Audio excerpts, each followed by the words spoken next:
essayer de prendre des meilleures décisions financières quand la vie est chère. Francis Gosselin. C'est facile de succomber à la tentation. On a une opportunité d'agir différemment. Vous pouvez agir. Vous êtes libres, chers amis.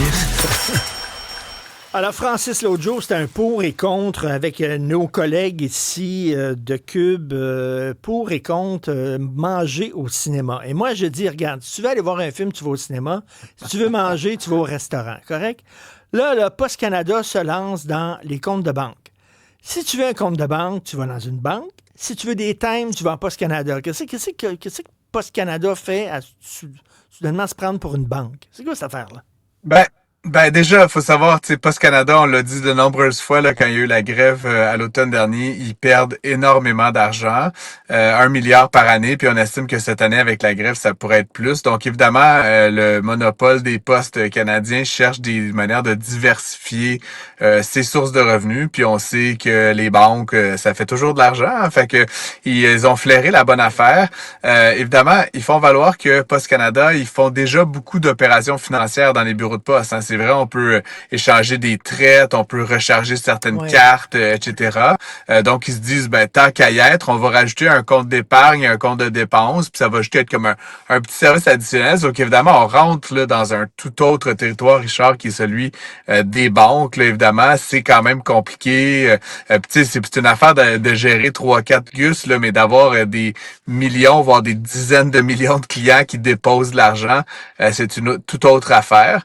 Donc, il va falloir voir comment ça fonctionne, mais il y a quand même plusieurs banques, là, plusieurs services de poste, dans le monde qui font office de banque. Tu sais certainement qu'en France, Richard, il y a la banque postale. Donc, c'est peut-être un peu sur cette inspiration-là là, qui est parti Post Canada. Ce que je trouve un peu surprenant, c'est qu'on annonce ça aujourd'hui sans tambour ni trompette. C'est déjà ouvert. Personne ne l'a vu venir. Moi qui suis quand même l'actualité de Post Canada depuis des mois, pas entendu un mot fuir à ce sujet-là. Donc, on pourrait dire que c'est un soft launch peut-être, là, mais on verra si ça fonctionne.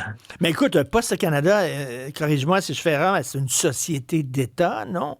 Un peu. Oui, exactement. Est-ce que c'est une société d'État, ça a une charte habituellement? Est-ce que dans sa charte, dans sa mission, c'est écrit offrir des services bancaires aux Canadiens? Je crois pas, là. C'est une très bonne question. Je vais aller vérifier ça tout de suite après le segment et je te reviendrai. D'ailleurs, tu sais aussi, Richard, qu'ailleurs dans le monde, il y a certains services postaux qui offrent carrément des services de téléphonie cellulaire. Donc, à quand là, les iPhones Post Canada? Là, je ne me peux plus d'impatience là, face à cette option ravissante. Les services cosmétiques aussi, te faire faire les ongles d'orteil à Post Canada. Coupe de cheveux, tu vois, il pourrait me refaire ma houppette peut-être. Hein? Ouais. Écoute, Francis, donc c'est la fin de la taxe carbone. La taxe carbone, ça disait aux gens qui polluaient, vous pouvez polluer, mais vous devez payer. Et là, il y a des gens qui ont peur en disant, là, on revient finalement à l'ère de la pollution gratuite. Ouais, c'est sûr qu'il y a eu tout un travail de sape qui a été fait là, par les conservateurs depuis de nombreuses années au sujet de la taxe carbone. La prémisse, c'est qu'eux, ils veulent pas vraiment là, s'attaquer au changement climatique. Évidemment, du côté des conservateurs, il y a une forte proportion, plus grande qu'ailleurs, de climato-sceptiques. Et donc, ce qu'on dit, c'est qu'en fait, d'imposer une taxe carbone, c'est nuire là au développement de l'industrie pétrolière et hydrofère canadienne. On sait là que Poilievre a pendant longtemps martelé là, son fameux axe de taxe. Ce qui est quand même assez particulier, Richard, là, c'est que il faut comprendre qu'au Canada, la taxe carbone, elle était perçue d'un côté, mais rendue aux familles de l'autre. Là. Donc, au net, là, il n'y avait pas une si grande différence entre ce que tu payais et ce que tu percevais. Et évidemment, ça t'incitait là à en consommer moins, donc à possiblement acheter un véhicule électrique, à remplacer ta chaudière au mazout par un chauffage électrique, etc. Donc, de payer moins d'un côté, puis de continuer à recevoir là, les produits de la taxe de l'autre. Malheureusement, ça a été très mal expliqué par les libéraux. Ça a été, encore une fois, un travail de sape assez régulier là, qui a été fait depuis de nombreuses années. Et donc là, on a vu M. Carney là, qui a suspendu l'application de cette loi-là.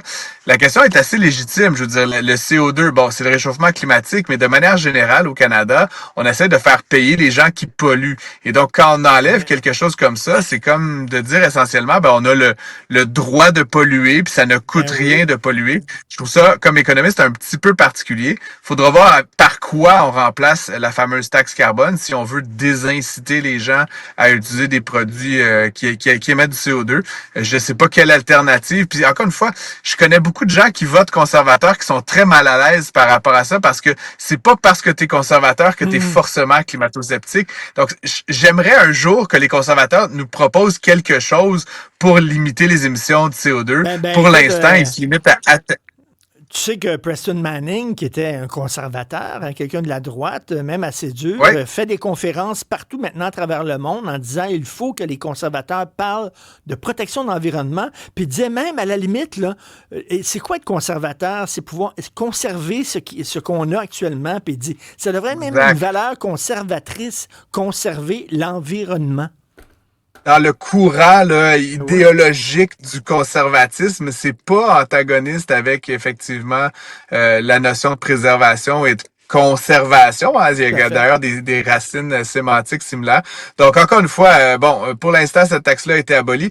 Monsieur Carney, quand il est suspendu, il a dit, puis avec raison, qu'elle avait créé de la division, mais encore une fois, de la division parce qu'il y a un parti qui s'acharnait à dire que c'était de la merde sans jamais proposer une alternative. Et donc, encore une fois, je suis juste très intrigué de savoir quelle alternative éventuellement on va proposer pour limiter la pollution, pour limiter les émissions de CO2 au Canada. Pour l'instant, j'en vois pas d'autres. Il aurait dit la journée même, aujourd'hui est abolie, puis voici maintenant ce qui va la remplacer. Mais là, non. Possiblement. Puis juste pour les auditeurs qui sont peut-être un peu à l'affût de tout ça, tu sais qu'au Québec, on a quand même un système où on met un plafond d'émissions et où on vend des crédits carbone. Donc, l'histoire de Axe de taxe, l'histoire de M. Carney ne touche que le reste du Canada. Le Québec est encore dans un système de limitation des émissions de CO2. Et donc, d'une certaine façon, je trouve que on a au moins gardé ça comme société distincte, Richard, c'est-à-dire qu'on ne donne pas à quiconque le droit de polluer impunément. Il y a un prix à payer pour cette pollution-là. Je l'espère. Merci beaucoup, Francis. À demain. Salut. À demain.